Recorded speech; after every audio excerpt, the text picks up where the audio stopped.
morning, good morning, morning, good morning, morning. Good morning, morning. Good morning, morning. Good morning, morning. Good morning, morning.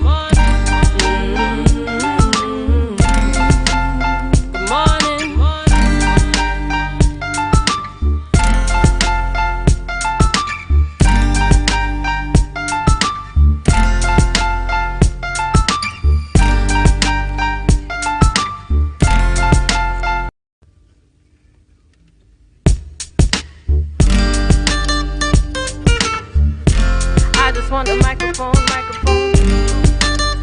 Morning.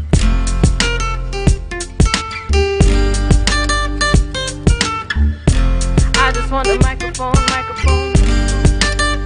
Morning, morning.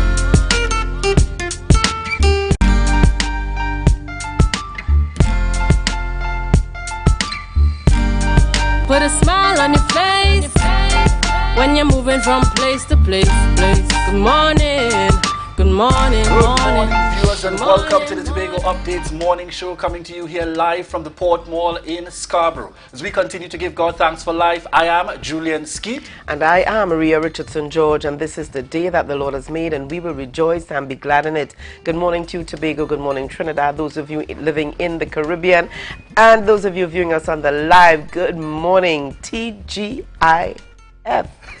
Thank God it's Friday indeed. Yes. It's been a beautiful week, and you always get that sense of excitement, Ria, when you get to Friday. When I get to Friday. Those moving cameras on the outside. That's right. When you get to Friday, it's that kind of energy. Very that correct. kind of energy in studio. Ria, how was the experience? I know that folks, Ria, had the opportunity to experience its Blood Money. Ria, how was that? Blood Money being produced by the Tobago Drama Guild, the playwright Cheryl Uzuru. It was quite interesting. Let me say very interesting. All right, but you need to see it. You really do. And I would encourage persons, because there's no show tonight. Saturday's show is completely sold out. But you still have an opportunity on Sunday to see the final show, because the Guild would be going on tour to Canada. Now, for the first time, Cheryl Uzuru was able to see the play last night. She had just come in from Canada, trying to get home since just a few days ago, you know, trying to get home and then get to Trinidad. She was out in Canada, putting things in place, making arrangements for the Guild for the tour. But she finally got home, and then to fight to get to Tobago to be able to see the production. But it was an interesting production. What stood out for me, though, was that members of TPAC were there in full force, Julian, full force. Jared Primer, Rayshon Pear, and the entire team. They were there to support, and at the end of the play, Mrs. Zoro took the opportunity to thank all of them who started the Guild journey with them many years ago, who are still around and involved in different spheres of drama in Tobago, but nonetheless still putting culture out there. She made mention of Rayshon Pear and Jared Primer as two of the persons. She said, I can't call all the names, but she did make mention of these two persons. And Junior White. Junior was there. I'm telling you, TPAC was in full force last night, of course. These are persons for me, knowing Jared Primer like forever. Recently, a few years ago, getting to know Rayshon Pear, and it's really an opportunity to see that these are persons who are all things performing arts, Potts, you know, these are persons who are all things performing arts and culture. And for me, I love the fact that it sends an excellent signal coming from those who have extensive experience in the industry to these younger ones now who have gained a number of years in the industry today, saying that I feel comforted that our culture, our arts are in safe hands going forward. You know, the older folks always get worried What gonna happen when I gone? Yes. We safe. We safe in that context. Good hands. And you know, it takes us on into the same kind of excitement for the October Carnival, because we are seeing where the chair, you know, for the committee, Ms. Misha Trim, would have announced the partnering with a number of these entities, TPAC and others, to really deliver a Tobago Carnival like no other. So certainly that's something that we are looking forward to. Viewers, we head on into news in 90 seconds with Candice. All right, Julian, thank you. Here is your news in 90 seconds for Friday, 10th June 2022. There are new policies in place for housing grants issued by the THA. According to the Secretary of Settlements, Public Utilities, Rural Development, Ian Pollard, efforts are being made to grant better access to people wishing to apply for housing grants. People can still access forms at the relevant THA offices, but now forms can also be accessed on the division's Facebook page. Additionally, changes were made to the length of time for approvals. It was reduced from 6 to 8 weeks to 21 days. A new committee is also in place to manage the application process. Education Minister Nayan Gaspi-Dolly is calling on parents to stop opposing the school administration. She says if parents fighting the school administration, it does more harm than good it was more harm than good for the child. Instead, she is asking parents to work with the school when children breach regulations. Gaspi-Dolly added that parents should not be so blinded by their love for their child that they believe their child is perfect. She says children need to be taught there are consequences for their actions, even at home. Police laid charges against the 15-year-old girl who attacked her schoolmate with a knife. The incident took place just outside the Williamsville Secondary School compound on Monday. A video circulating on social media shows a female student getting up and getting beat up by other students, while one girl with a knife slashed her face and stabbed the victim in her chest and hand. The attacker was arrested on Tuesday and charged yesterday. She was charged with grievous bodily harm and possession of an offensive weapon. She will appear in court later today. The girl was also expelled from school.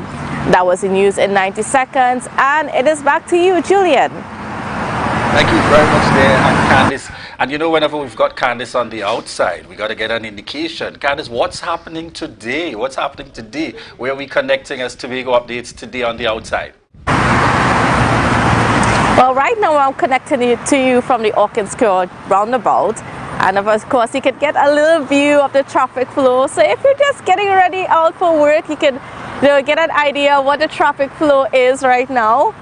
But I am going to be moving on to Shangri-La.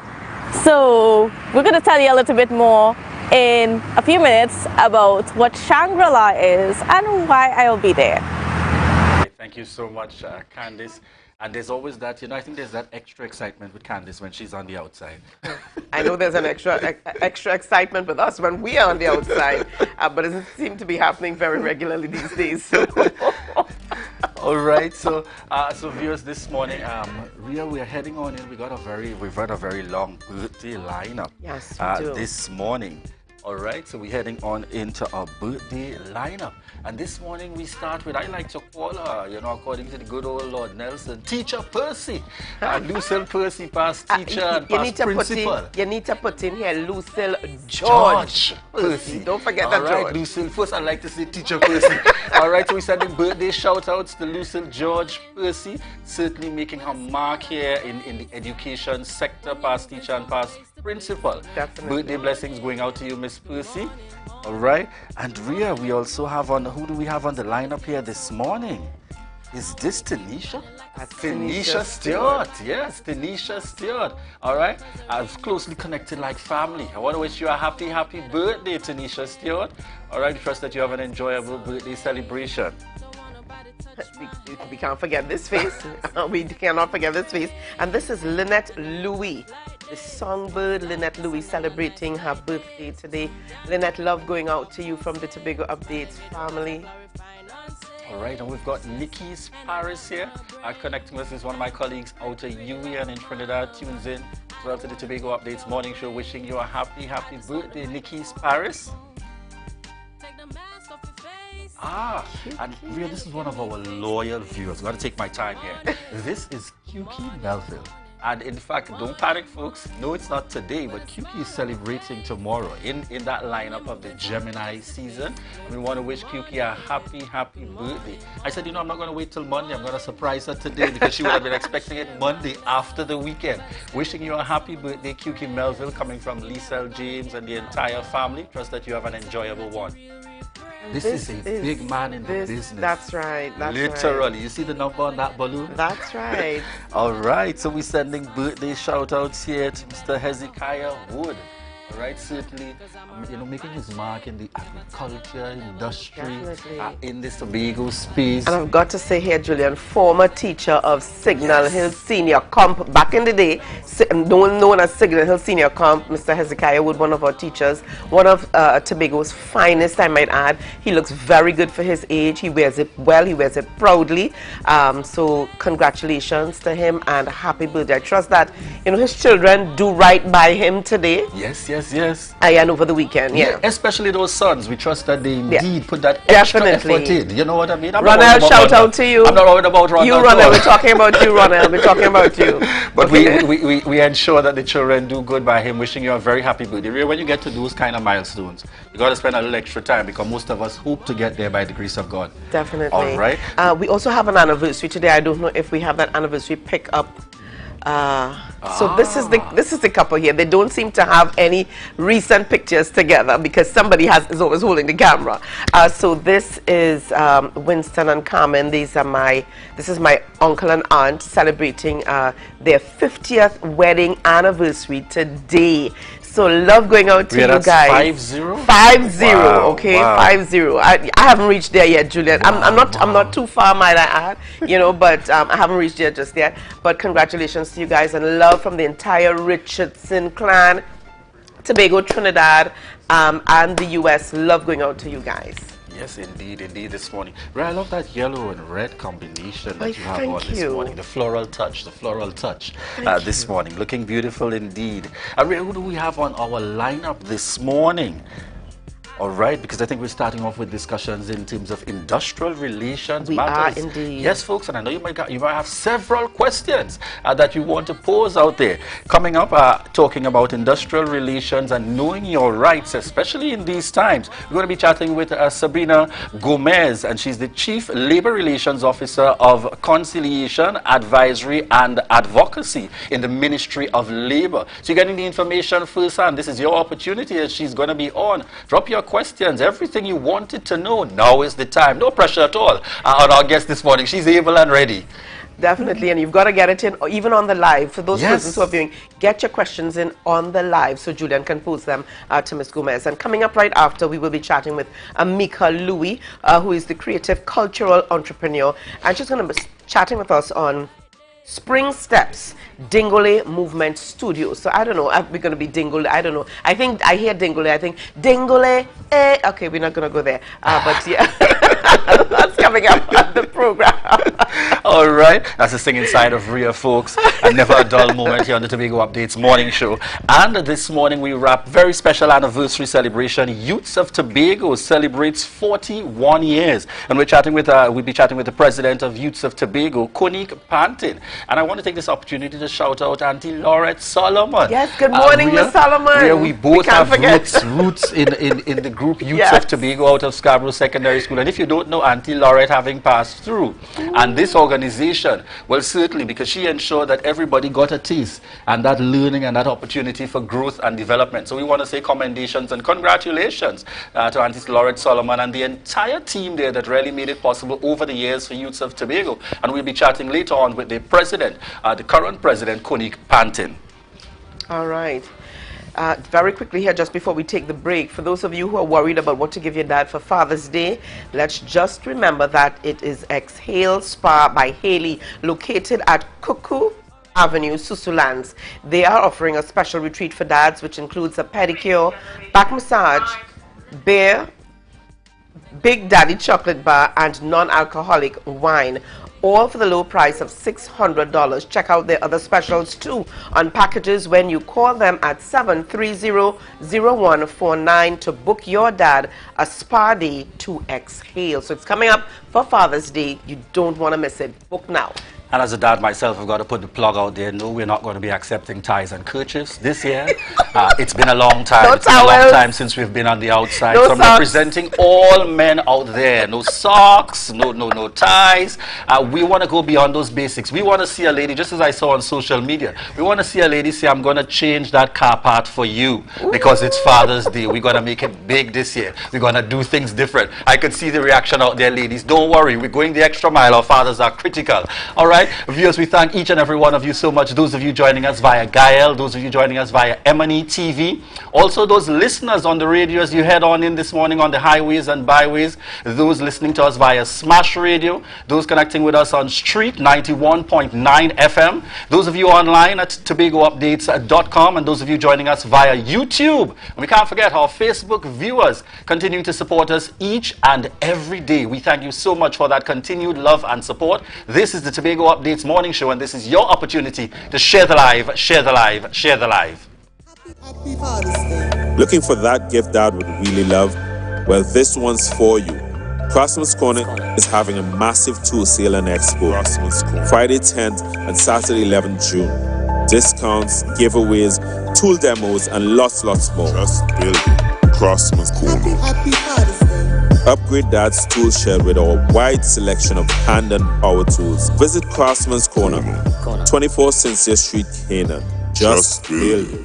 Tobago Glass Supplies has been a leading name for over 37 years in the glass and aluminum market in Tobago. We provide an extensive range of high-quality, innovative aluminum and glass products for commercial and residential use. Competitive prices with superior and professional services by committed employees who are guided by rigid quality standards. Tobago Glass Supplies specializes in the manufacture and installation of glass and aluminum products that are essential to today's homeowners and the business environment. We are engaged in marketing, sales, and installation of a variety of products. These ranges from windows and doors to necessities such as mirrors for homes and vehicles, designed and manufactured in-house or imported.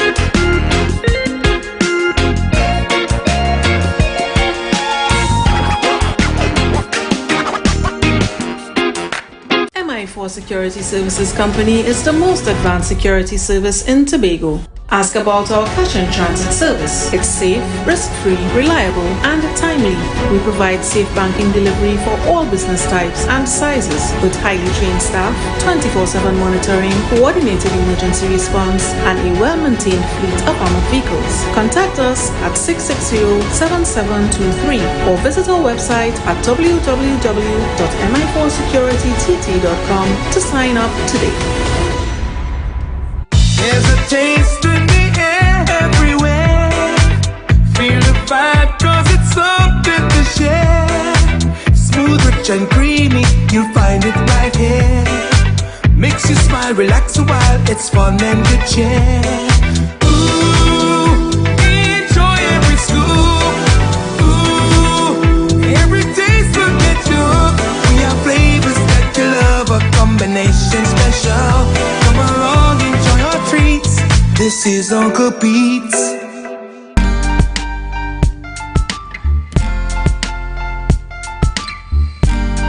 Put a smile on your face when you're moving from place to place.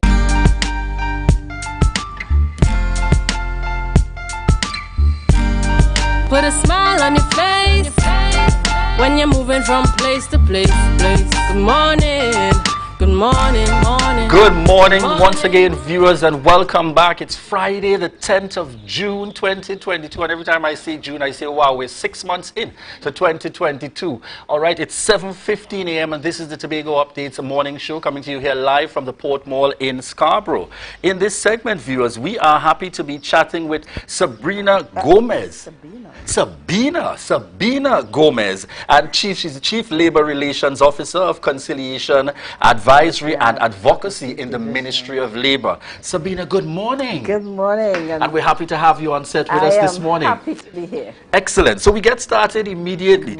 Persons are hearing, they hear the Ministry of Labor, again familiar with that within the Trinidad and Tobago context and beyond. And then you hear the Conciliation, Advisory and Advocacy Division. Give us, in summary, what are the responsibilities or the core and key responsibilities of that division within the Ministry of Labor? All right, I'll start off with conciliation. Right? Most people are unfamiliar with the term, but it's akin to mediation, and that's one of our core functions. We conciliate in trade disputes between employers and trade unions. We have about the pieces of legislation under Labor Administration. We have the Industrial Relations Act, of course. We have the Minimum Wages Act and the orders. We have the Maternity Protection Act, the Retrenchment and Severance Benefit Act, the Supplemental Police Act. So those are the pieces of legislation that disputes are reported to the Minister of Labor. So we act under delegated authority from the Ministry of Labor. He delegated his authority to us, and we function on his behalf. All right. So we, for the purpose of our viewers, we're diving straight on in to some of the issues now. Is the Ministry of Labor and this division in particular open to general complaints and issues, all things industrial relations related? Yes, we have our walk-in clients, and well, with COVID and if we access, we have walk-in clients, we have online clients, we have clients that call in to us for information or just basic advice. They need advice what to do. And sometimes it's so critical to get that advice because, one of the things that we note, in Trinidad and Tobago, people don't like to write. And, my favorite line, if it's not written, it never happened. So what we do, we encourage, we don't dive in. If you're walking to us and say you have a problem, we don't dive in and contact the employer right away. We want you to do your due diligence. If you have an issue, write your employer, go through the steps. And when that has failed, we always ask permission. Because our main goal is not, when you come to the Ministry of Labor, we don't want you to lose your job. You're coming for advice, as is the right of any citizen. They're free to join any trade union of their choice, and that is by, go back to the Constitution, freedom of association. So we know how it is outside, that once the Ministry of Labor is aware of an issue and they contact the employer, the worker suffers. Right, so sometimes we don't want that to happen. So because we don't only look at giving you advice in industrial relations, but we want to find out, if you happen to lose your job, what are your prospects? Sometimes they may not have that educational attainment that they can go outside and seek alternative employment. So that is the other aspect that we have to look at and we have to think about when we assist in persons. And I'm happy that you mentioned it. Help us to distinguish the difference between the responsibility of your division, the Ministry of Labor, in relation to the employee out there, and simultaneously the responsibility of the trade union or the unions that represent workers out there, just to give our viewers an understanding of the difference. All right. Now, to get access to the industrial court, you have to go join a trade union of your choice. Right? If we try dispute resolution between the worker and the employer and it bore no fruit, well, then we advise the worker, this is your option. You're free to join a trade union and let the trade union bring the matter forward to the Minister of Labor. Now, your matter is alive for only 6 months. So if you dilly-dally, and sometimes people don't like to take things up, well, we'll work it out, and while you're working it out and you're talking it out, time flying. And then by the time you talk to somebody and they say, boy, why you go and check your matter? It's because the matter started bad. Right? And and this is why I'm happy to be here, because people need to know that there's a statute of limitation, there's a time frame for everything. And for any work-related matter, it's 6 months, and it will take you 2 months to become a member in good standing of a trade union. So basically you have 4 months, right? So sometimes you may be trying to work it out, and you may have hope that will work out with the employer, and sometimes people have matters lagging all 2 years going straight. And then at the end of the day, you find out that your matter started bad. right? So once the worker comes within the time frame and goes to a trade union, the trade union will then report the matter to the minister. And within 14 days, you will get a hearing. If the matter is not resolved within 14 days, and well, parties wish to have further discussions, we will extend the time again until, and if there's no resolution, then an unresolved certificate is prepared and the matter goes to the industrial court. Now, there are two pieces of legislation where the individual worker could bring a matter themselves. That is the Retrenchment and Severance Benefit Act and the Maternity Protection Act. So those are the two pieces of legislation where the individual worker could report their own dispute. All right. So what I want you to highlight for us is the right specifically to the worker, because you talk about the Retrenchment and Severance Act, and quite recently we know that came up very focused with the whole matter in relation to TSTT workers and so on. I want you to give us a sense for the benefit generally of workers out there. What are the rights of workers in circumstances generally while employed? And even some of the workers now that have faced retrenchment or have been laid off due to the pandemic and that kind of thing. Right. I know that is a burning question because, when you think of retrenchment, you're not only thinking about the person, but you're thinking about, the financial obligations, the family, so it's a rippling effect all around. Now, in terms of retrenchment, there are certain principles that you follow in terms of who do you choose to retrench, last in, first out, all things being equal. Well, in the case you mentioned, TSTT, they are covered by a collective agreement. So when they speak about retrenchment, it's not pertaining to the act itself, but what clause the union may have been able to negotiate on their behalf, which is far superior than what is in the which is in the Retrenchment and Severance Benefit Act, because that act is since 1985, right? So for the workers outside of the ordinary worker, there's a severance formula within the act, which is for the monthly paid worker, for the first year to the fourth year of your employment, half month full pay for each year of service from the first year to the fourth year. And the fifth year onward, it will be 3/4 month pay. Now, for the weekly paid, if you're fortnightly paid and you're retrenched, it's first year to the fourth year, 2 weeks full pay, and from the fifth year onward, 3 weeks. So it's good to know because sometimes you need to work it out yourself. So let's make sure we get that in. So viewers, the first week to the fourth week. First year to the fourth year. Right. Right. If it's a monthly paid worker, it's half month for each year. Right. And from the fifth year onwards, it will be 3/4 month pay for each year. Now, if you are weekly paid or fortnightly paid, it will be the first year to the fourth year. So each year, you get 2 weeks for each year. And from the fifth year onwards, it will be 3 weeks full pay for each year. Now, that, like I said, that formula is since 1985. Yes, in terms of being able to reach out there, but still important for persons to know in terms of what they have access to.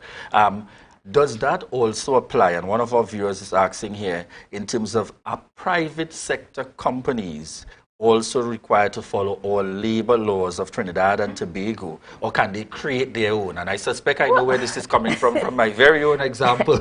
And let me go back. When there's 5 or more workers, the Act specifies 45 days notice, right? So the worker is entitled to that. Now, in terms before you have any kind of severance or so, there's 45 days notice. 45 days notice. Now, sometimes the employer may let you work out the 45 days notice, or they might pay you in lieu of the 45 days notice, because employers will feel that if we keep you on the job, you may damage equipment and all of that, so they will pay you in lieu of notice. But that, or sometimes they might tell you, give you the 45 days and have you work it out. But the 45 days notice is really to put the worker on guard so they can look for alternative employment. Now, coming back to the private sector, well, we, in conciliation or under the Industrial Relations Act, the Industrial Relations Act speaks to workers. So therefore, private sector workers are covered under that umbrella. We do not treat with public service matters or civil servants matters. They do not fall under our jurisdiction, right? We deal specifically with workers, and that would entail private sector workers and public sector workers, and persons who work in ministries under contract employment. And no employers cannot make up their own laws as they go along. And I know during this pandemic, a lot of employers took, matters into their own hands that were,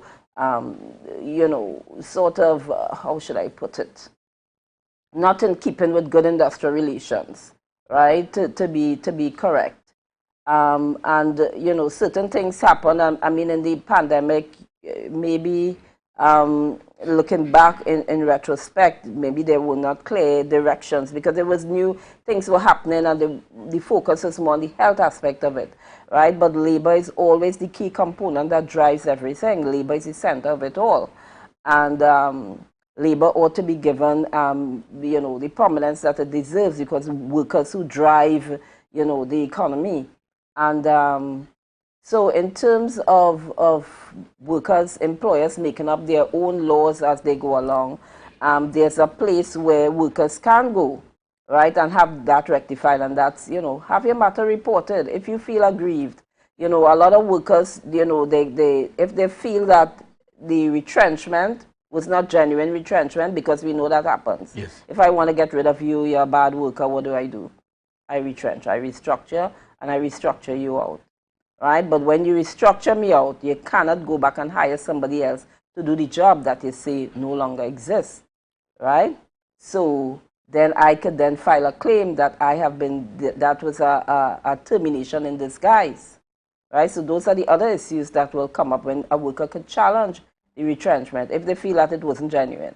All right. The other area we want to touch on this morning is the very topical issue. What is defined as sexual harassment? We live in the Caribbean region where the culture is very friendly. I mean, we've kind of tried to resist that due to the pandemic in terms of the hugging and the touching and those kind of discomforts. But in terms of the law as is, what is defined as sexual harassment? All right. No, we don't have a law of it as yet. We have a national policy. The policy. Right. And the policy speaks to any conduct, whether it be physical, verbal, non-verbal, of a conduct of a sexual nature, right, that the person finds unwanted and unwelcome. Now, when we speak about the workplace, people feel that it's your physical space that you come into, but, you could sexually harass somebody online. You can do it sending emojis. You can do it WhatsApp. It could be on a Friday night live. We could go on a retreat. We could go on a training together outside of the workplace. So, you feel, well, I have my chance, right? But all of that could be considered within the workspace, because there's work-related. And there's a judgment that really give us guidance in terms of that.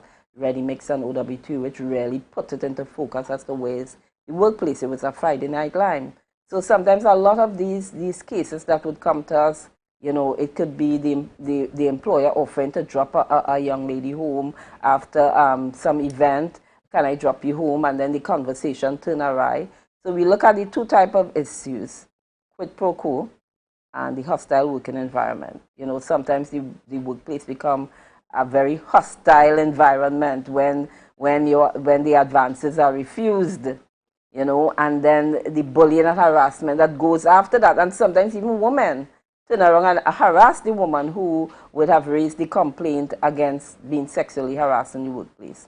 Now, sexual harassment doesn't only happen to women in the workplace, it happens to men as well, right? So the policy doesn't only cover what happens to women to say, okay, it's a woman issue, and, men do, no. Because we have men, and the thing is, men sometimes really want to come forward and say, or if it happens, people tend to keep it hush-hush because they don't know what to do.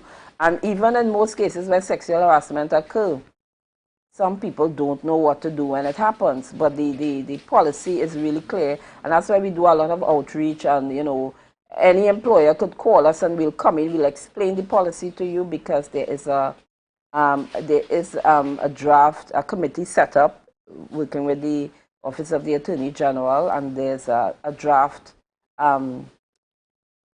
bill pertaining to that. So we're just waiting for movement. from the Office of the Attorney Quick question General. coming in on that. How do I treat with it as an employee in this circumstance where that kind of advancement may be coming from my immediate supervisor? And that's the line there, male or female, but coming from your immediate supervisor, that's part of your reporting line, you know, and you're looking towards developing in your respective field. Right. If it's your immediate supervisor, well, the first thing you have to tell the person is no. Now, know that if it happens, you know, some people, when it happens to them, they feel it's their fault. But that is one of the things you have to know. If it happened to you, it's not your fault. It's not because you're pretty or you're dressed a little too short or something like that. But there is a reporting. Now, what we advise in the policy is that there's a designated officer within the organization, and each organization should have a designated person that if sexual harassment occurs, that you go to that person. And that person ought to be a confidential person within the organization, because an allegation is being made that could have far-reaching effects.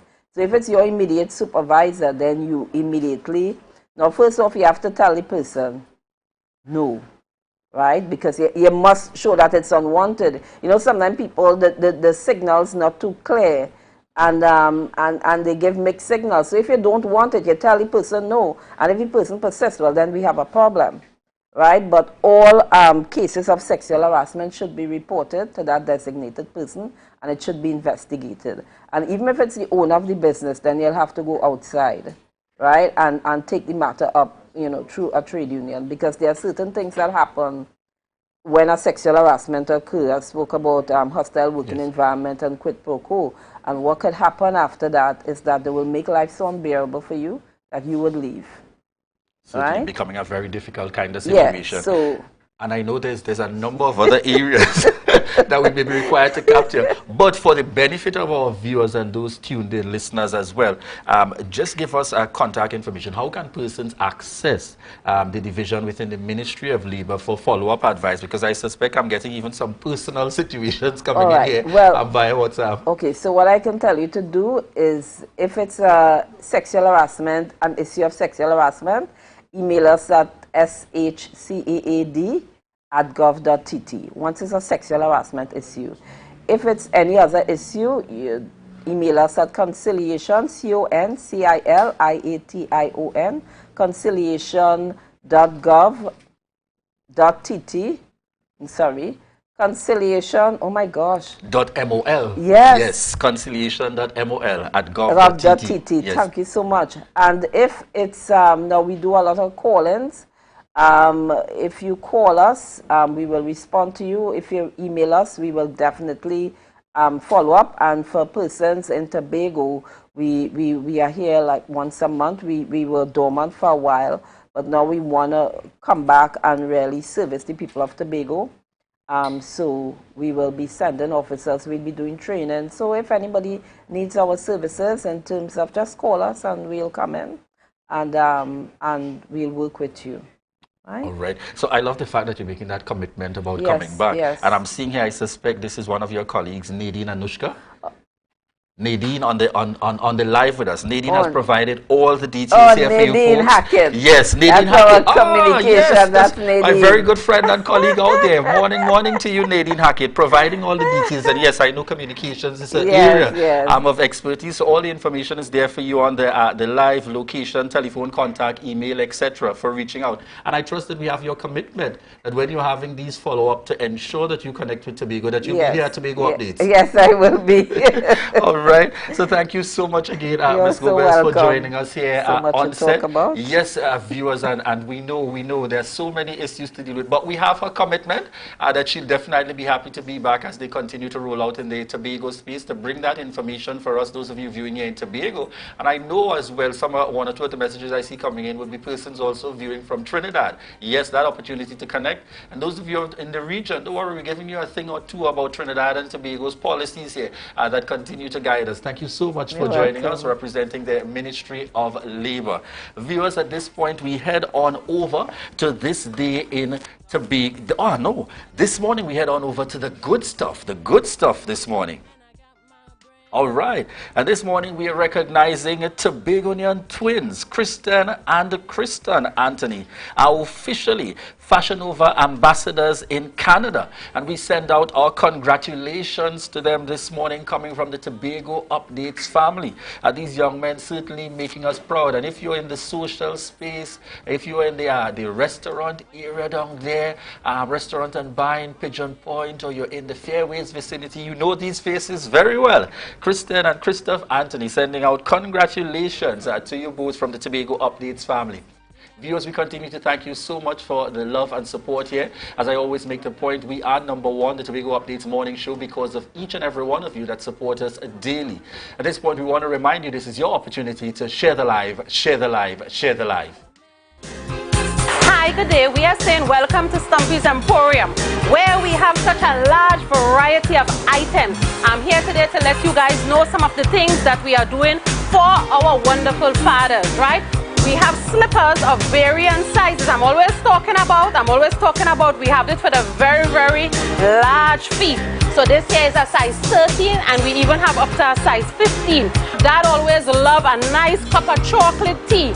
So a teacup, you could never go wrong with a teacup, something as small as a teacup. Now we also have the bachelor dad, and then we have the dad who loves to be in the kitchen. So we also have like electric kettles. We also have juicers. We also have everybody's thinking bread maker. Everybody getting into this whole wheat bread and stuff. We have bread makers, and we also have vegetable steamers, and everybody into this air fryer. So we have some really nice electrical items for that. We even have shavers.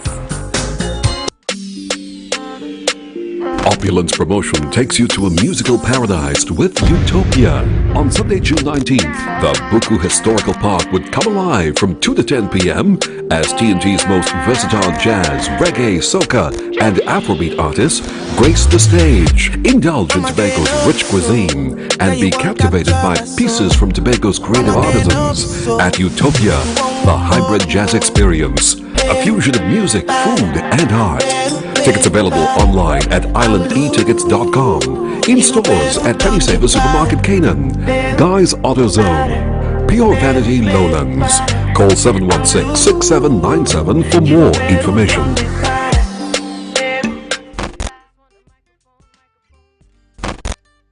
Looking for plants for your garden, or even a thoughtful gift for a friend? We at Eden Nurseries are waiting to welcome you with our affordable prices and variety of indoor and outdoor plants, flowers, palms, soil blends, pots, landscaping services, maintenance, irrigation services, and water features. Visit our garden shop and nursery Monday to Friday 8 a.m. to 4 p.m. and Saturdays 8 a.m. to 1 p.m. located at the back of Orange Hill Gas Station, Shore Park, Tobago. Or call us 639-0776 and let us help you bring your garden to life.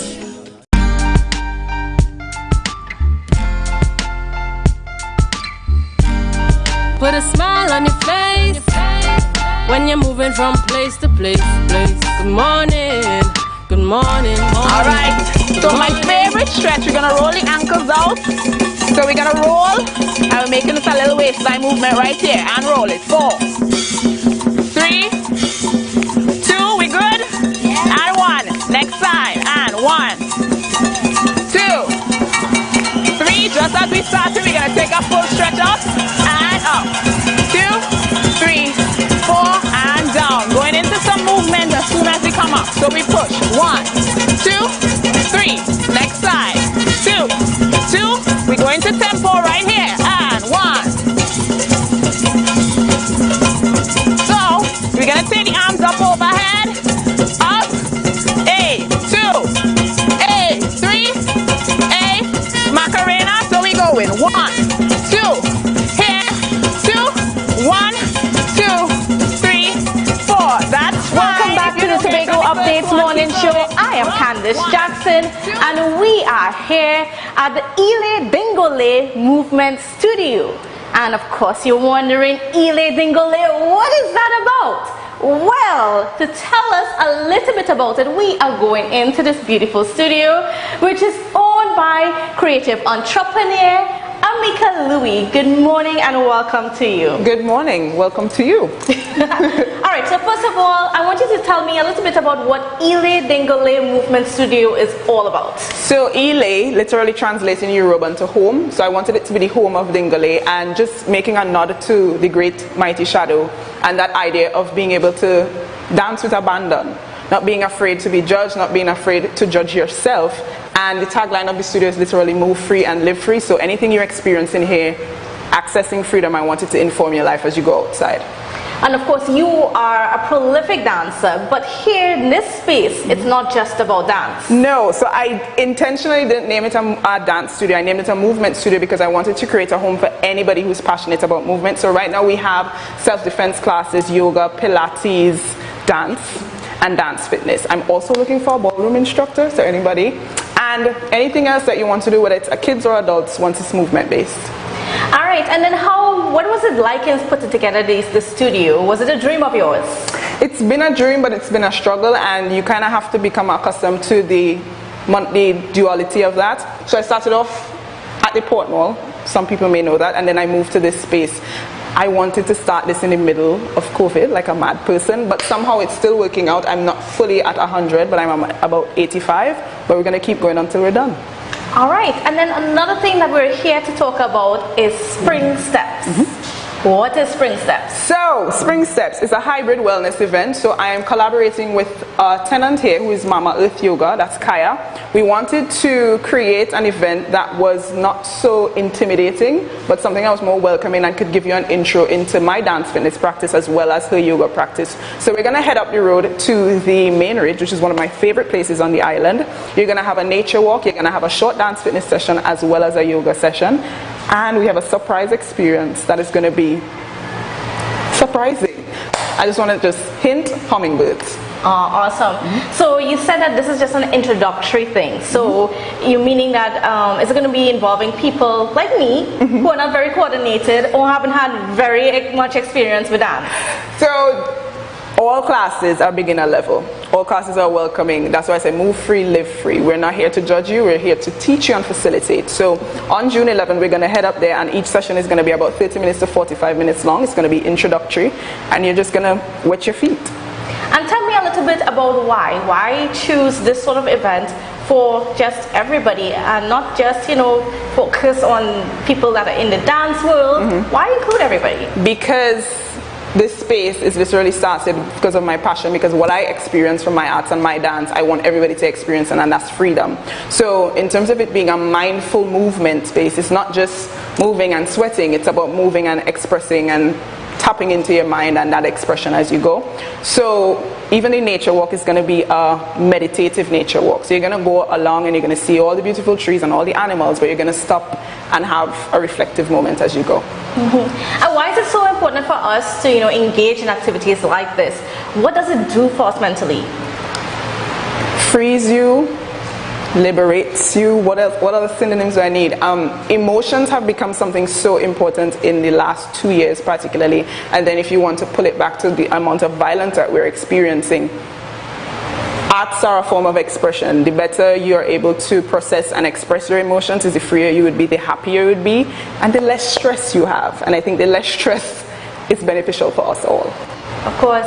And what about some of those people that have been coming to your studios? What has it been like for them? How has it benefited them and made them just a better holistic person? I wish I could pull them in here to answer that question right now, but I think, and I hope overall, is that you develop as a whole person, so you get over yourself. I taught a class just yesterday and I had to remind somebody to get over yourself. Half of the time we perceive other people judging us, but really we are the person that is doing all the judging.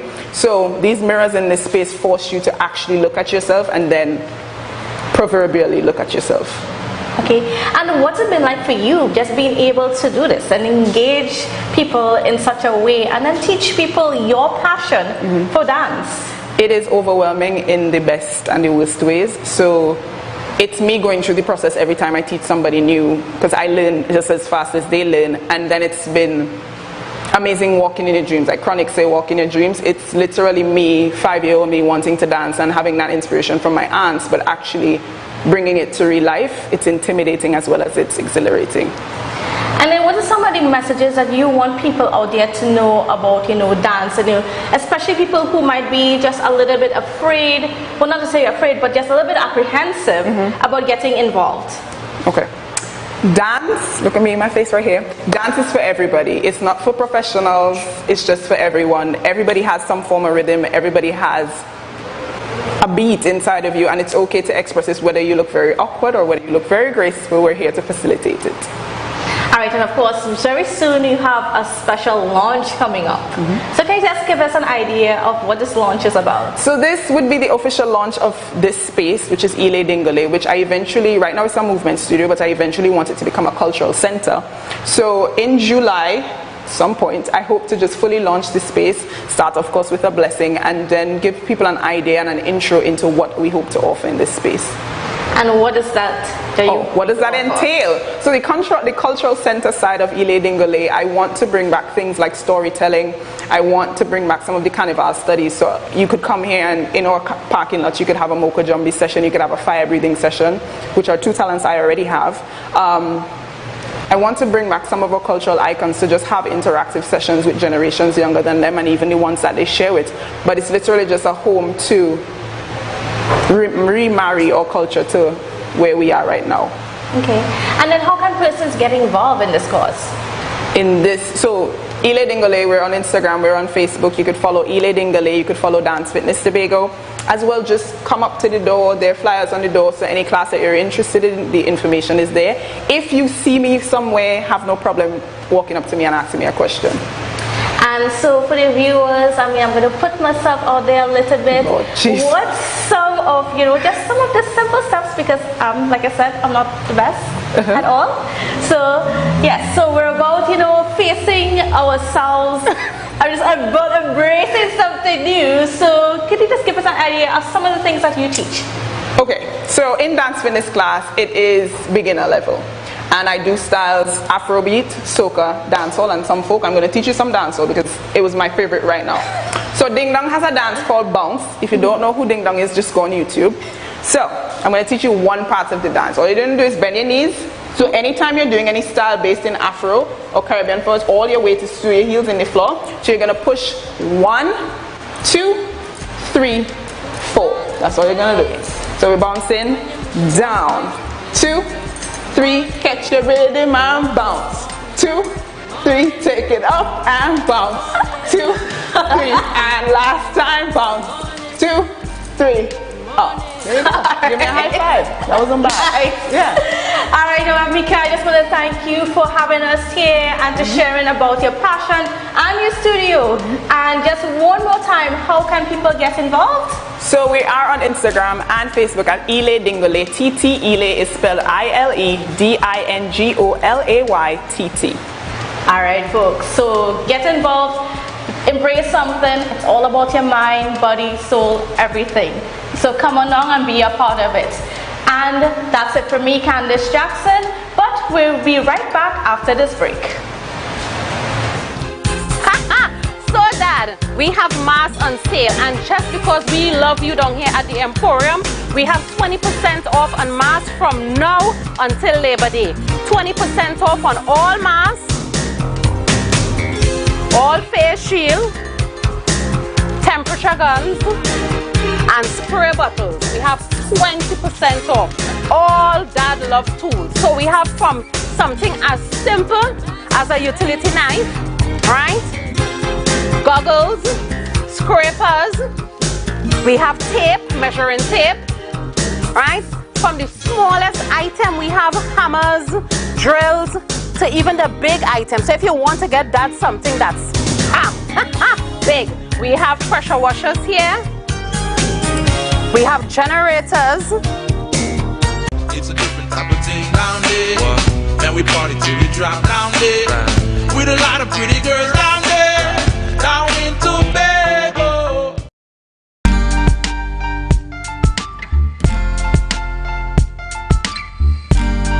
Put a smile on your face when you're moving from place to place. Good morning, good morning, morning.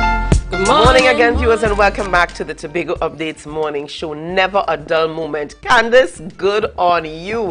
Dancing like you've never danced before. Now, just before we get into things, just a reminder here of what's coming up over the next few days.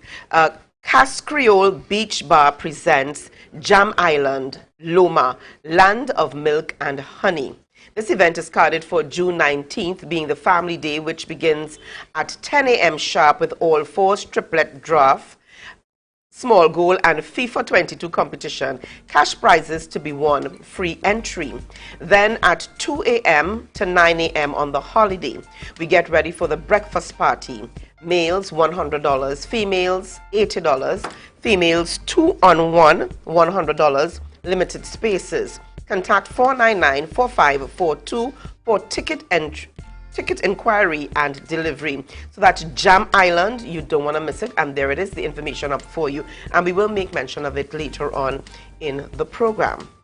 So viewers, as I mentioned, lots more coming up on the Tobago, or lots more happening on the Tobago Updates morning show. So at this time, we are chatting with Conique Pantin. Conique is the president of Youths of Tobago. Who has not been involved in Youths of Tobago? If you've not been, sorry, Anton, I'm not sure where you were. If you were not involved, if you were never a part of Youths of Tobago, you must have been living under a rock. All right, so Conique is on the program to chat with us on Youths of Tobago as they celebrate their 41 years in existence. Conique, good morning and welcome to you. Good morning.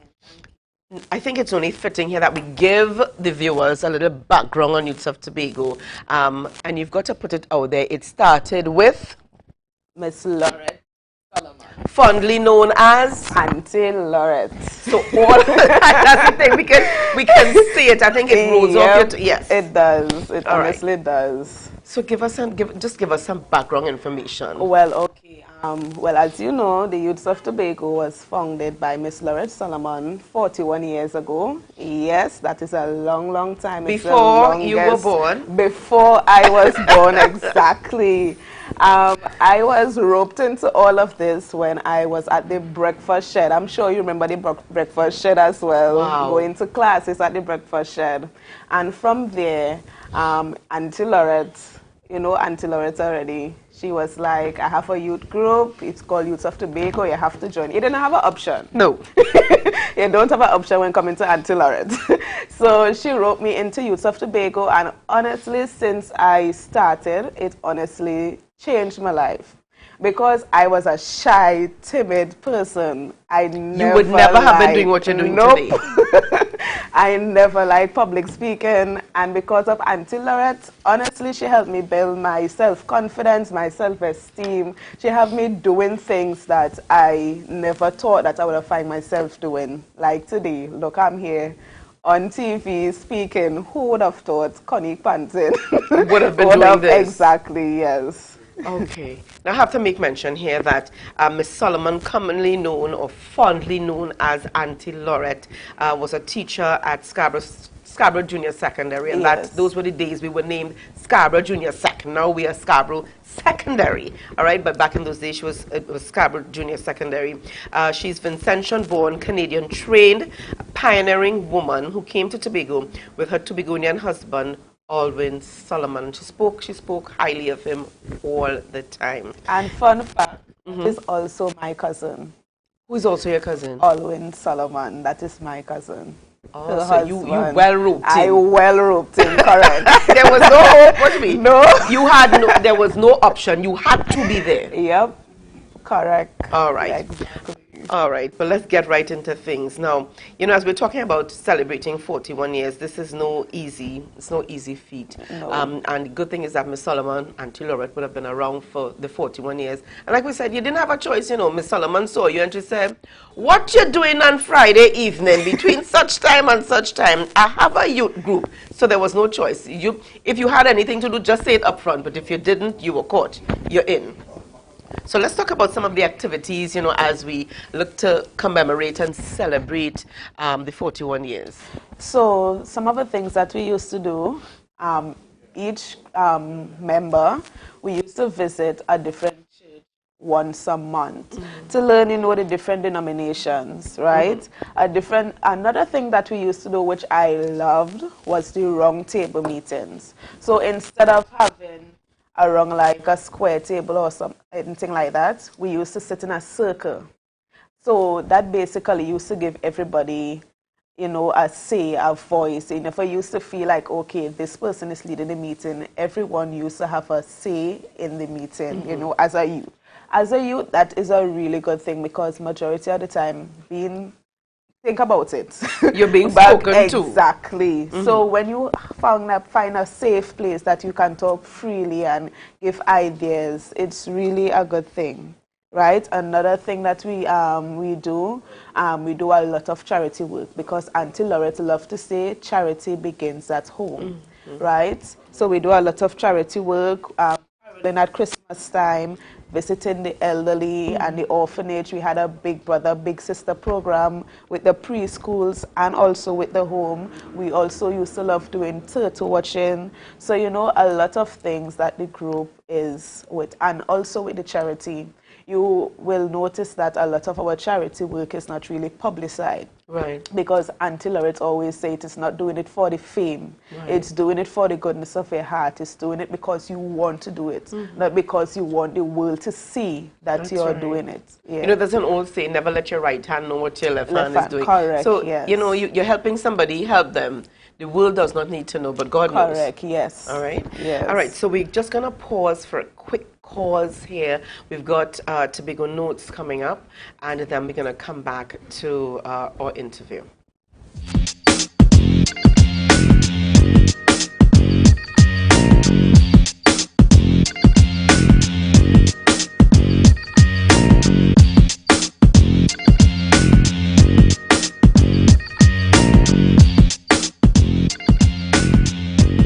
We're here at the Portmore Lower Scarborough, where the final disaster caravan is being held in commemoration of National Prevention and Preparedness Month for the month of May.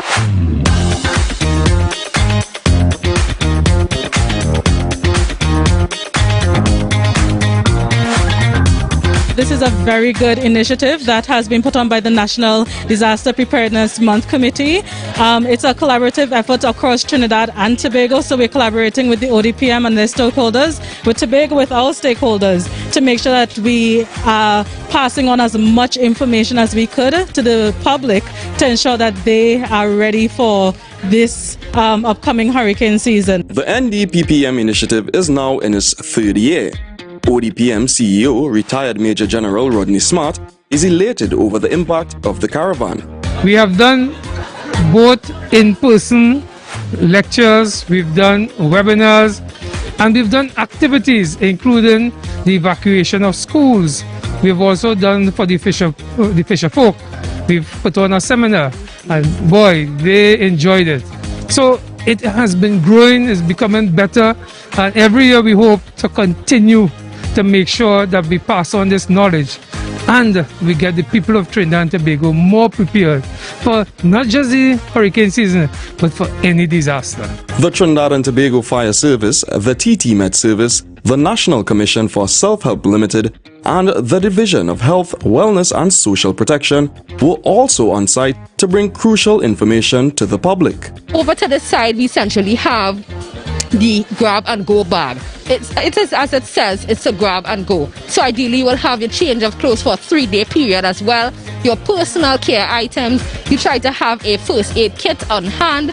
Note that you also want to have sanitizing items as well. We are still in the COVID period. So this is what we are trying to promote at this time. Over the fire service booth were demonstrations of very cool search and rescue equipment, such as infrared goggles and this device used to locate victims in difficult spaces. What we have here is called a search camera.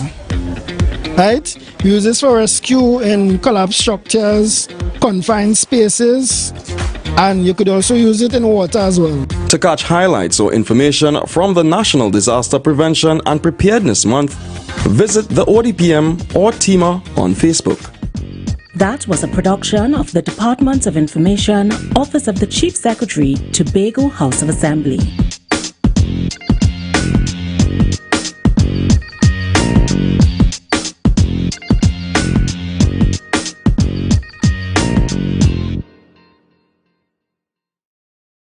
Viewers, welcome back. We continue chatting this morning on the Tobago Updates morning show with Kanique Panton. Kanique is the president of YOT, Youth of Tobago. And I have to ask here, Youth of Tobago, put up on a hand. Yeah, I just feel it coming on. So, yeah, and by the end of the program, you know, we're going to have some of those Youths of Tobago, some of those Tobago updates, Youths of Tobago, who were there back in the day to come on. You'll be surprised. Yeah, we do have a few here. And as I was telling Kanique, you know, a little while ago, you didn't have a choice. You didn't have a choice when Miss Solomon pulled you in or roped you in.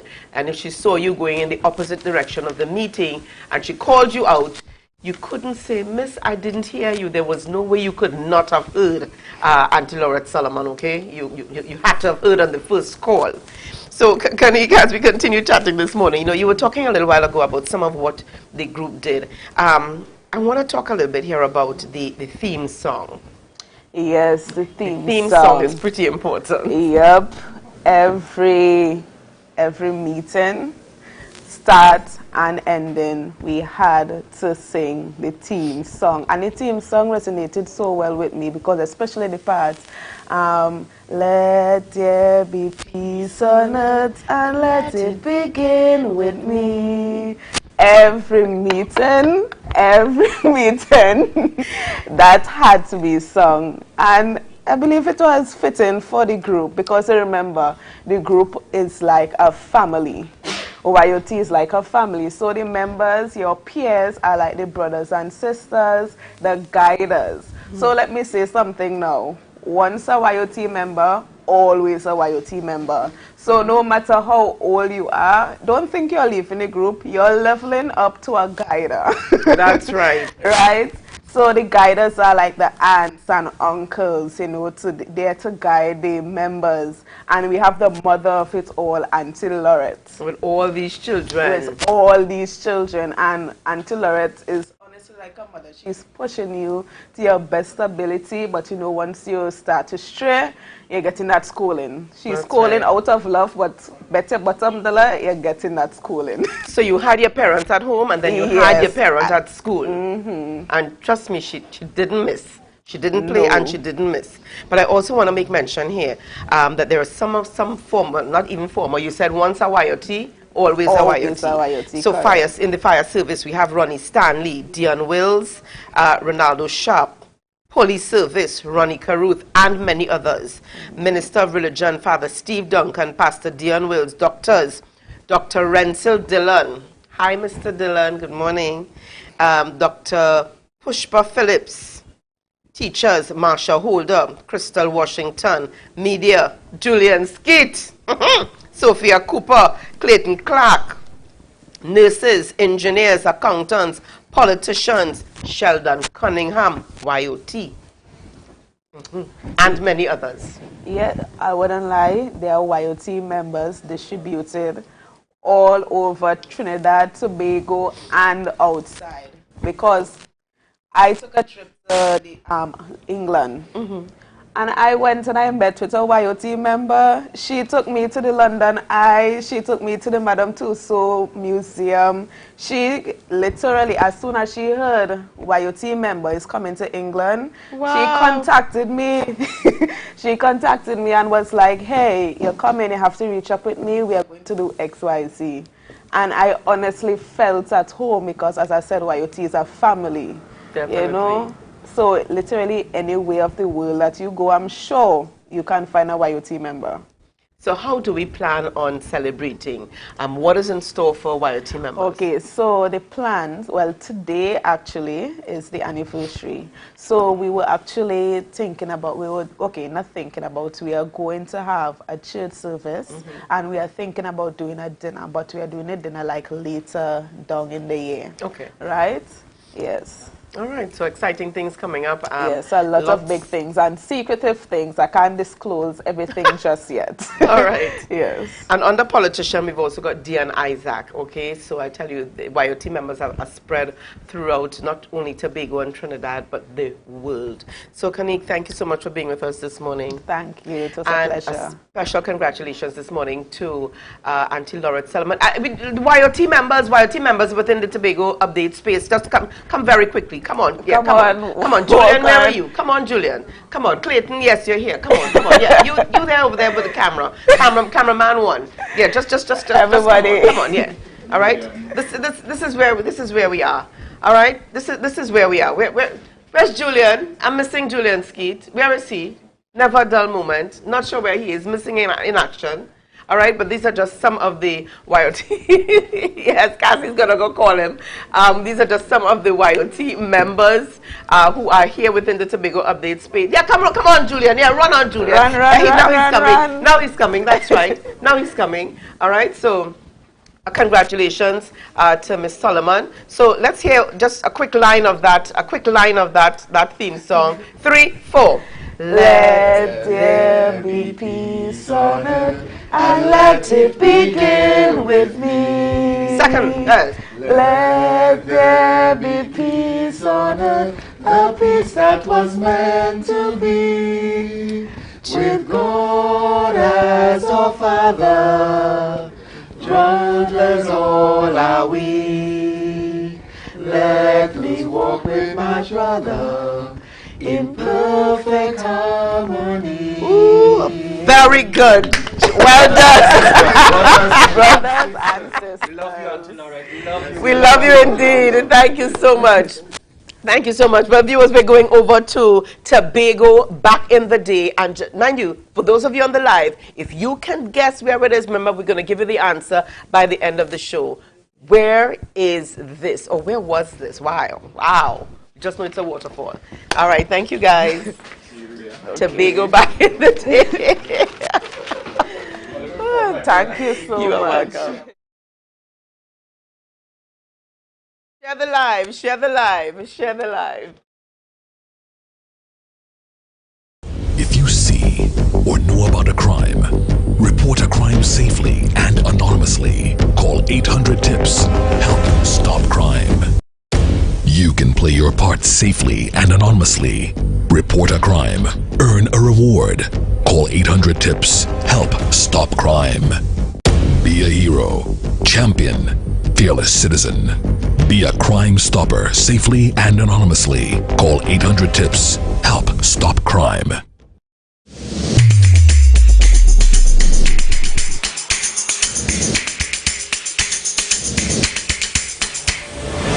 Good morning. Put a smile on your Advertise with Tobago Updates. Call 284-6597. If you have a small or large business, we can get your information in front of the masses. Reach our rapidly growing viewership on Facebook and YouTube. Promote your brand in Trinidad and the Caribbean through M&E TV Now and Gayel. Yes, we can build unique ads for your business. Call now 284-6597 and advertise with us.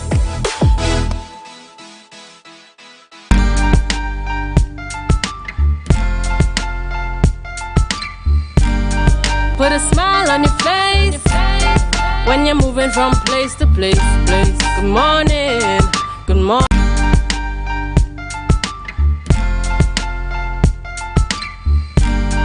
Put a smile on your face when you're moving from place to place. Good morning.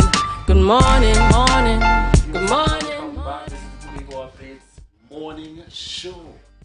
Yeah, energy there on set. I just kind of get pulled in the mix. Yes, man. We needed to get the voice. We need to get all of the voices. So, for the other members of the Tobago Updates family who were not YOT members, so sorry. So sorry. But enjoyable moments. And I'm saying it's so beautiful. This is what you call a distinction between teachers and teachers indeed. Now I'll tell you, I certainly enjoyed that interview with Kanik. That interview with Kanik and Julian, I was just super excited because it took me back down memory lane, and which was just the other day, just the other day I left school, just the other day. Just the other day. Well, folks, I haven't even left us yet. Still within those school days in the combination. Really, it's been a beautiful morning. In our mix, any history moments? Yeah, I want to go back. Yeah, let's pull that photo up one more time. All right. Ooh, let's pull that photo up one more time. And I'm hoping that somebody has the, the answers for us. Where was this? I know there's a waterfall, definitely a waterfall. And I'm being told, let me see what are folks on the live saying there, Julian? What are folks on the live signaling to us there? What are they saying?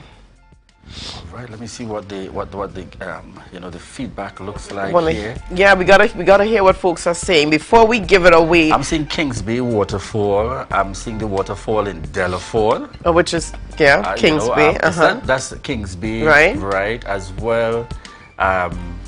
That's what persons seem to be leaning towards. I'm seeing Layla Louie saying this has become my favorite segment. Ain't that the truth, Layla Louie? All right. So Tracy Lyon says, such there.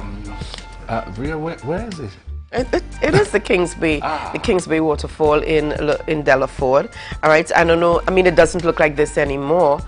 Because a lot would have happened, the place would have changed, but certainly very beautiful indeed. I just want to take a quick opportunity to remind folks or to inform folks that the Argyle United Farmers Association or group is having another farmers market at just opposite the right there in Argyle, just opposite. I'm forgetting the location.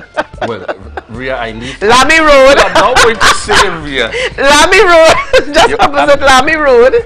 I'm coming up there with you. Just opposite Lamy Road. You almost got your East card revoked. Almost. Okay, so my apologies. It's just opposite Lamy Road in Argyle, so they're back there at the same location as they were just a couple of weeks ago. So they're inviting the public to come on down to see what they've got. And of course, it's harvest in the area this weekend. So it's Kendall, Argyle, and Roxborough. So for those of you who are thinking of going into the east over the weekend, just know that's going to be a bumper weekend. It's going to be a bumper Sunday, particularly in the east. Yes, certainly. Indeed. We're looking forward to that in the east and opposite Lamy Road. I trust that was a single shot for that memeable moment with Rhea Richardson George only. All right, so viewers, we want to just highlight once again Jam Island. All right. The Casserole Beach Bar presents Jam Island, Land of Milk and Honey. Loma, the event is carded for June 19th, being the family day, which begins at 10 a.m. sharp with all falls triplets draft, small goal and FIFA 2022 competition. Cash prizes to be won, free entry then at 2 a.m. to 9 a.m. On the holiday, we get ready for the breakfast party. Males 100, females 80, females 2 on 1 for 100, limited space, and that's Jam Island, Loma, Land of Milk and Honey. For more information, you can contact 499-4542 for ticket inquiries and delivery. It's June 19th, Jam Island, and I like the line, Land of Milk and Honey. All right. Interesting times ahead. Rhea, don't worry, I'll try my best to represent for us all. I tell you folks, I'll be out there with the team by the grace of God. That's right, and I can see the team anxious and ready. Okay, so thank you so much for viewing us today and this week, viewers. We trust that you're going to stay safe. It's going to be an interesting weekend. Be safe out there. So remember to wear your mask, sanitize, and socially distance. Have a great weekend, everybody. Go over to GMT. Bye-bye. GMT with Candace and Indonesia.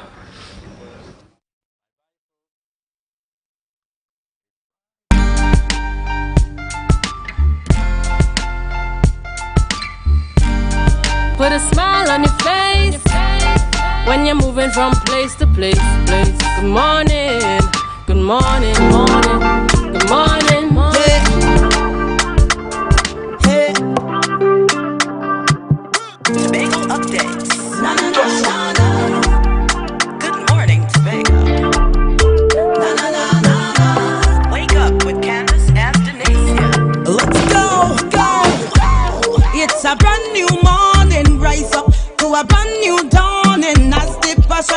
water rise, the energy fill the skies. I say thanks for favor to wake up and hear me neighbor. 60,000 people strong, and the vibes is never wrong. We are beauty, we are power, we are people in the sun. We are beaches, we are rivers, we are melanated ones. We special and there is no denying. Tobago is number one. I am you and you are me. Together we stronger. Good morning, Tobago. Welcome to Good Morning Tobago and welcome to Shangri-La. I am Candice Jackson, and before we get started, let's just get into our news in 90 seconds. There are new policies in place for housing grants issued by the THA. According to the Secretary of Settlements, Public Utilities and Rural Development, Ian Pollard, efforts are being made to grant better access to people wishing to apply for housing grants. People can still access the forms at the relevant THA offices, but now forms can also be accessed on the division's Facebook page. Additionally, changes were made to the length of time for approvals. It was reduced from 6 to 8 weeks to 21 days. A new committee is also in place to manage the application process. Education Minister Nyan Gaspi-Dolly is calling on parents to stop opposing the school administration. She says if parents are fighting the school administration, it does more harm than good to the child when they are breaching regulations. Instead, she's asking parents to work with the school to come to a solution to problems. Gaspi-Dolly added that parents should not be blinded by their love for their child, that they believe that their child is perfect. She says children need to be taught there are consequences for their actions, even at home. Meanwhile, police laid charges against the 15-year-old girl who attacked her schoolmate with a knife. The incident took place just outside Williamsville Secondary School on the compound on Monday. A video circulating on social media shows a female student getting beat up by other students while one girl armed with a knife slashed the face and stabbed the victim in her chest and arm. The attacker was arrested on Tuesday and charged yesterday. She was charged with wounding with intent to cause grievous bodily harm and possession of an offensive weapon. She will appear in court later today. The girl was also expelled from school. And that was in news in 90 seconds. And as you can see from those couple stories, the focus has been over the last few weeks on violence, whether it be violence in schools or violence within our society. We've seen a lot of cases of gender-based violence and that sort of thing. And that continues to be a problem that's affecting our society, and it seems as though it's not going anywhere. But there are people that are trying to do something about it, and some of those people are Onika Mas, who is the founder of Women with Substance. Women of Substance, sorry. And of course, I am here at Shangri-La, which is a special place that's been created for women who are facing domestic abuse challenges to be able to come and be. So just to get into our conversation this morning, I am of course being joined by the lovely and ever beautiful Miss Onika Mas, and a special good morning to you. Hi, good morning, Candice. Thank you so much for gracing us with your presence at Shangri-La.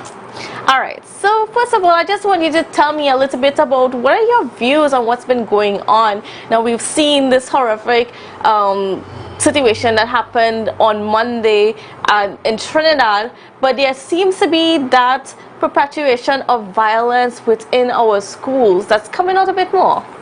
Okay, my take on it, Candice, is coming out of a 2.5 year pandemic, lockdown, mental health issues, coming out of the pandemic, and children and even adults being indoors for an extended period of time. We understand the fact that children have been locked in and experiencing all different types of challenges. For example, we may have had children who were locked in with their perpetrators of abuse. So we had children experiencing child sexual abuse, exposure to domestic violence and abuse. Yeah, and coming out of this pandemic, what we will see and already started seeing is the effects of being locked down. So we have persons who are, of course, affected mentally. So we have a lot of mental health issues. As far as the solution to the problem, I believe that we need to get to the root cause of the problem. So for me, expulsion is not the solution. What are we going to do with that girl who is now expelled from school? Are there any systems in place so that she could be reformed? Nobody's listening, nobody's talking to the children, nobody's listening to them. What is the reason? What I would want to find out, and I wish I could get an opportunity to chat with that girl and her parents. I would like to find out the why. Yes, she did something wrong, but I want to know why. Was she exposed to some sort of violence in the home? Was she experiencing bullying at some time? What was her experience? What would have triggered that behavior? Because what I know is that people don't just wake up one morning and decide that, you know what, I am going to be violent. There must be a root cause, and the root cause, we tend not to look at persons react to the problem, not understanding that children are crying out for help. And the cry is, I mean, me talking even with my children. My 17-year-old recently told me, Mom, adults are not listening to us. Adults are judging us. Adults are having their own perceptions. They are not listening. And I took a cue from that because I was like, wow, he's saying that adults are not listening. I am an adult. Yeah, so I think we ought to listen more to the children, listen to what they are saying, listen to them say, you know what, I am hurting. Yeah, nobody's thinking about the pain that they are going through. What we tend to do is overlook children who are affected by domestic violence, who are silent victims, because we tell ourselves, children are resilient. Yes, they will bounce back. They will, but we need to get to the root cause so that the problem can be solved. And as we're talking about getting to the root cause, you know, this is the purpose behind Shangri-La. And so for the viewers, of course, Shangri-La is a space that was created by Miss Onika Mars for persons, especially women in domestic violence situations, to come and just have a little bit of freedom to know, to just deal with their issues and their emotions. So I just want you to tell me a little bit about that. Okay, cool. So I want to say, you know, a lot of persons ask, why Shangri-La? Where did you get that name? So Shangri-La is a heavenly space, and it's the beginning of perfection. So with having dealt with and continue to deal with victims of abuse, specifically women, we wanted to create a space where women can come in and access counseling, where women can come and access empowerment workshop, learn different life skills, and if they want to get away from the immediate situation, they can come in and have a cup of coffee or tea and read a book and just relax. The women also have the opportunity to chat in a safe space with others who would have gone through or is currently going through what they are going through at the moment. So we want women to know that they are not alone, right? We have been in existence for 5 years. We just celebrated our 5th year anniversary last March. And we recognize that there is a need. Now we have our domestic violence support group, Sit and Chat with Onika Mars, and the response to that support group is magnificent. Yeah, so coming out of the discussions we have at the group therapy workshops, we recognize that women are saying, listen, I need to be heard, I need help. I specifically, when I got the idea of Shangri-La, God gave me this idea, and I was like, okay. And I remember leading up to even before the application to Digicel, I received calls from about 3 women in 1 week, right? And 2 of the women said to me, I wish I could just escape. I wish I could just go to a space and talk to somebody, you know, escape from my immediate environment. And I smiled. And for me, that was confirmation that Shangri-La has to be established. Yeah? And of course, you know, when you're talking about domestic violence situations, it's not get up one day and could just leave. It's not that simple. And I know that this is also part of the reason why that this space is needed, to give that woman that support to, you know, eventually make that step. Definitely. A lot of times, and I have been asked, why didn't you just leave? And it is a question that most people ask victims. Yeah, it is easier said than done. Yes. People need to understand that as a victim of domestic violence and abuse, there are so many factors as to why a woman just doesn't leave.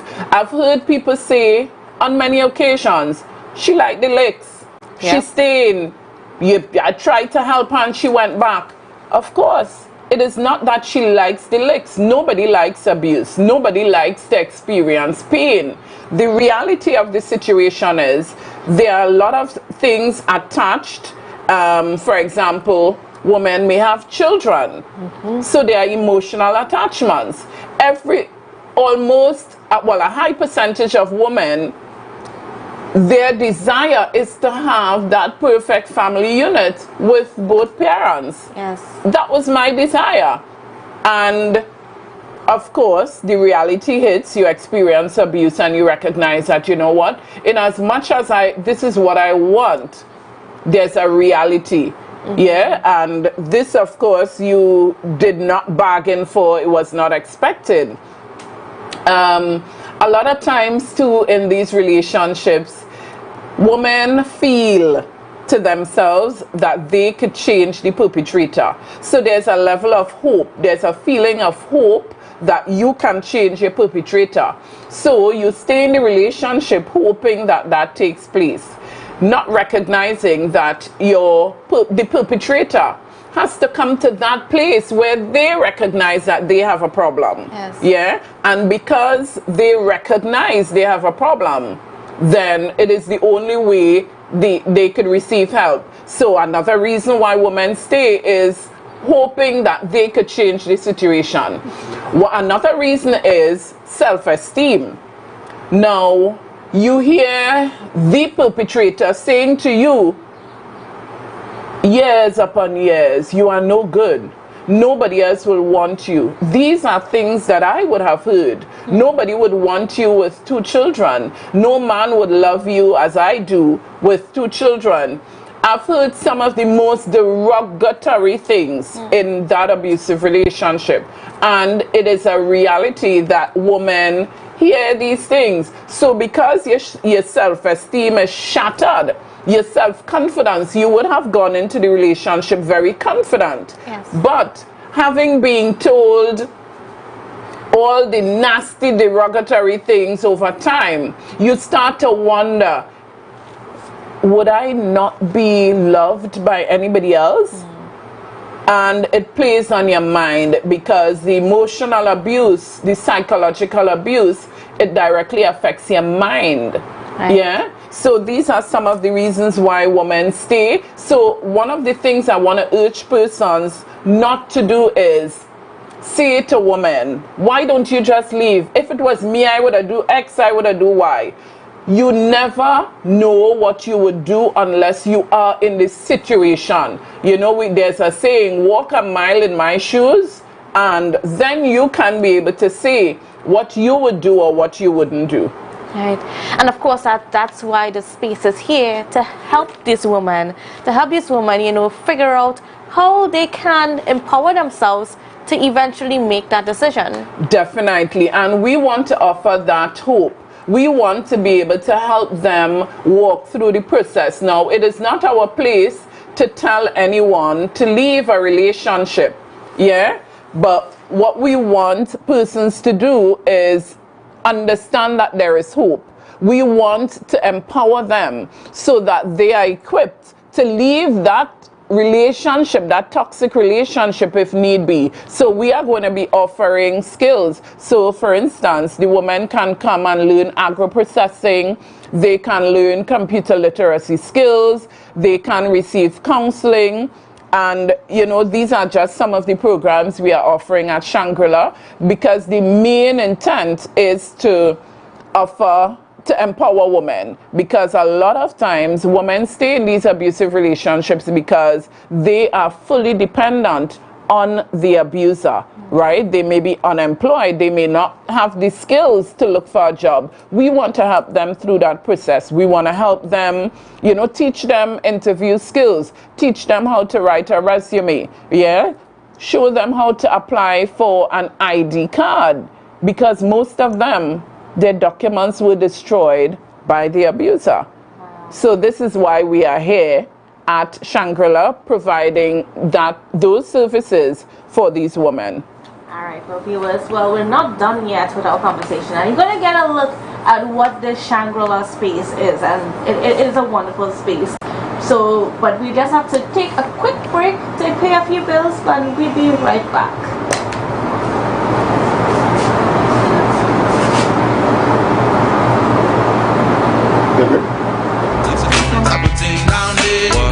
We party till we drop down there with a lot of pretty girls down there, down in Tobago. Opulence Promotion takes you to a musical paradise with Utopia. On Sunday, June 19th, the Buku Historical Park would come alive from 2 to 10 p.m. as TNT's most versatile jazz, reggae, soca, and Afrobeat artists grace the stage. Indulge in Tobago's rich cuisine and be captivated by pieces from Tobago's creative artisans at Utopia, the hybrid jazz experience, a fusion of music, food, and art. Tickets available online at islandetickets.com, in stores at Penny Saver Supermarket Canaan, Guy's AutoZone, Pure Vanity Lowlands. Call 716-6797 for more information.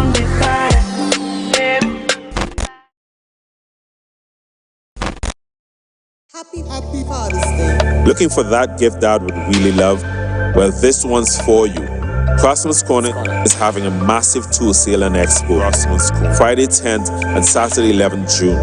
Discounts, giveaways, tool demos, and lots more. Just build Craftsman's Corner. Happy Father's Day. Upgrade Dad's tool shed with our wide selection of hand and power tools. Visit Craftsman's Corner, 24 Sincere Street, Canaan. Just build it.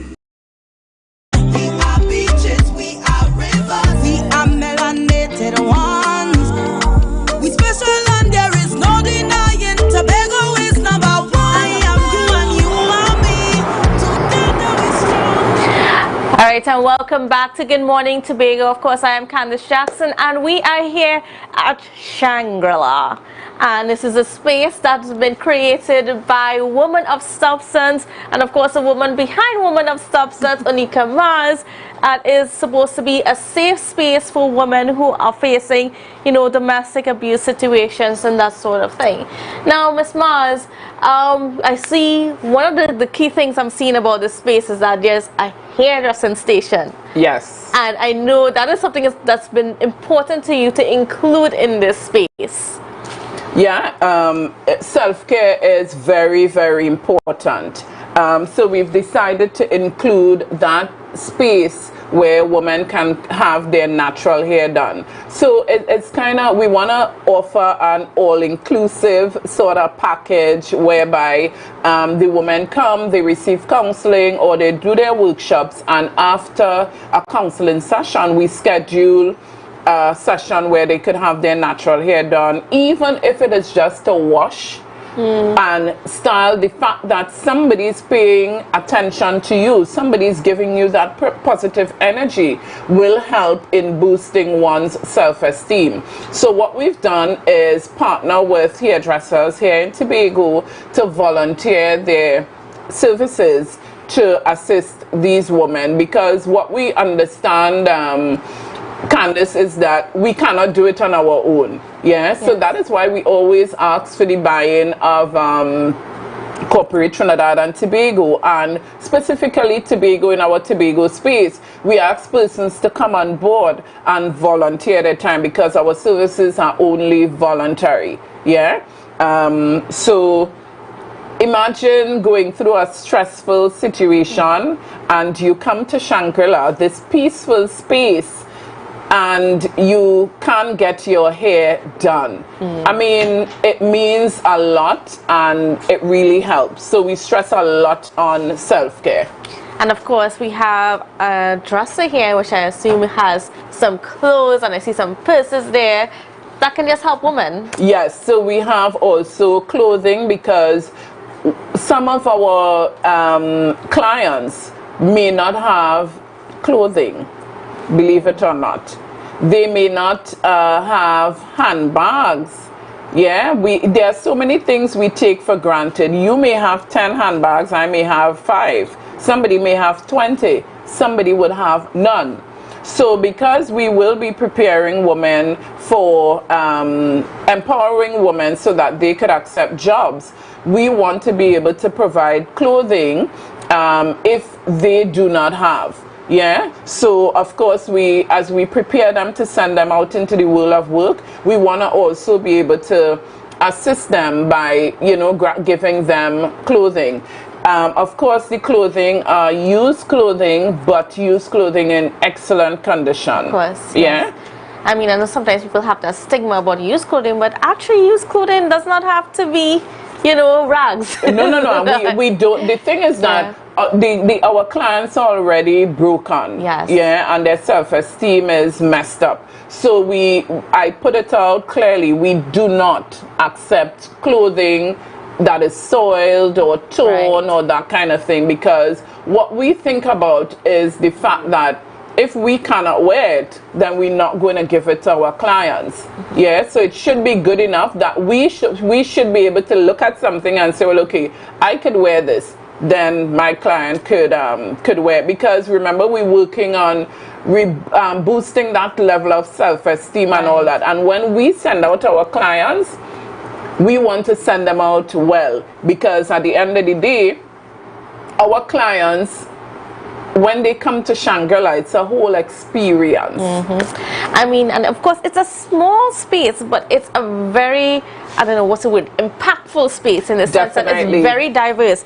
Because over here on my left, now we see some computer stations, some laptop stations. So tell me a little bit about that and the concept behind it. Okay, so we have our computer stations where the woman can come in and access the internet and also do online courses.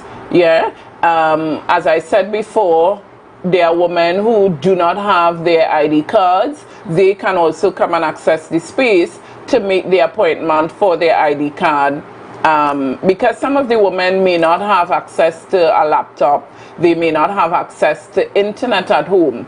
And because of this, we want to give them the opportunity to be able to access these things. Another thing is, part of the empowerment is offering the online courses, because most times abusers would not allow the victims to access education, because abuse is about power and control. So because of that, they want to have the victim fully dependent on them so that they stay. And if of course they are unemployed, then they don't want to they won't allow them to access education, because they would think that the victim becoming empowered through education, at some point they may leave.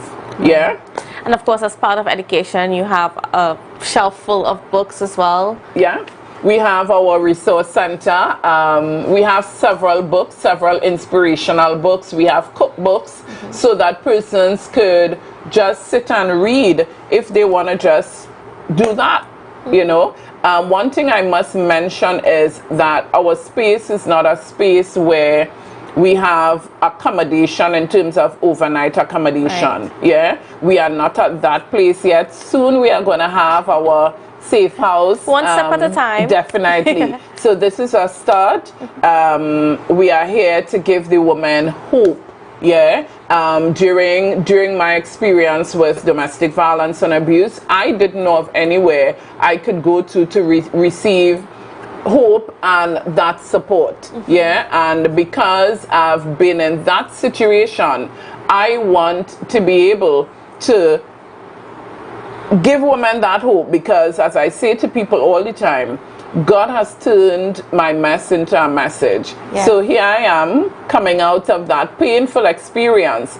Purpose was birthed. So I am committed to serving the women that I attend to. Beauty from ashes. Yes, beauty for ashes, and the oil of joy for mourning. All right. So God has given me that, and I'm indeed grateful. So tell me just a little bit more about this space itself, other unique features that you are here offering to people that to come in. Okay, well, the empowerment services, personal development workshops, counseling. We have a chill spot in the form of a deck where the women can sit and just chill, just take their mind off temporarily from their present situation. And what I like about Shangri-La is the fact that not only me, but our clients have recognized how peaceful the space is. Yes, and I certainly felt it as he came in, and then, you know, and of course, because it's morning, you just like want to just take a nap, because it is that peaceful atmosphere that is around us. Tell me a little bit about some of your clients that you've seen so far in this space. Of course, you've just gotten started, but I know you've been seeing people throughout this last few weeks. Of course, we cannot disclose too much because, you know, confidentiality is key. We have been seeing clients with children. So far, most of our clients, if not all, with clients with children. And that is why I mentioned earlier in the conversation about the children not being forgotten, because we tend not to understand the damage being done to children who are exposed and experience domestic violence and abuse. They are totally forgotten. So, you know, I want persons to remember the children. Remember what is being done. To the women who are saying, I am staying for the sake of my children, I am not telling you to leave, but instead of staying for your children, leave for your children, because in the long run, like, I would have had to spend a lot of money in counseling. You will have to find the money to counsel your children, and you're doing damage to your children. The children are angry, they are defiant, and I mean, children were created to enjoy a safe space and a space that is secure. Yeah, they didn't ask to come here after all. So we have a responsibility as adults to give them our best. All right, great. Well, I want to thank you so much, Ms. Onika Mas, for continuing to speak with us about, you know, your space, your dream, and your desire to help women and children. Definitely. And children, I mean, in these trying times, who are going through some hard situations. You're welcome. Thank you so much.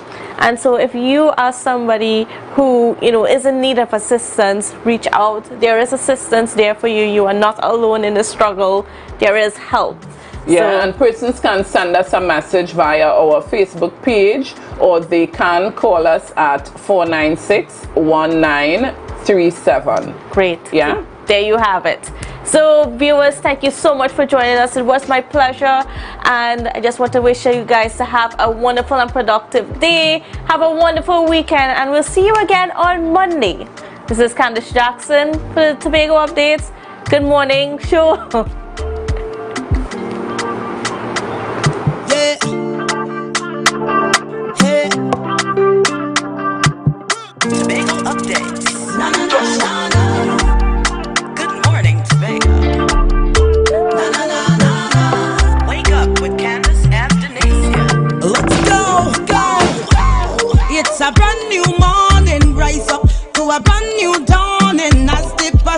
water rise, the energy fill the skies.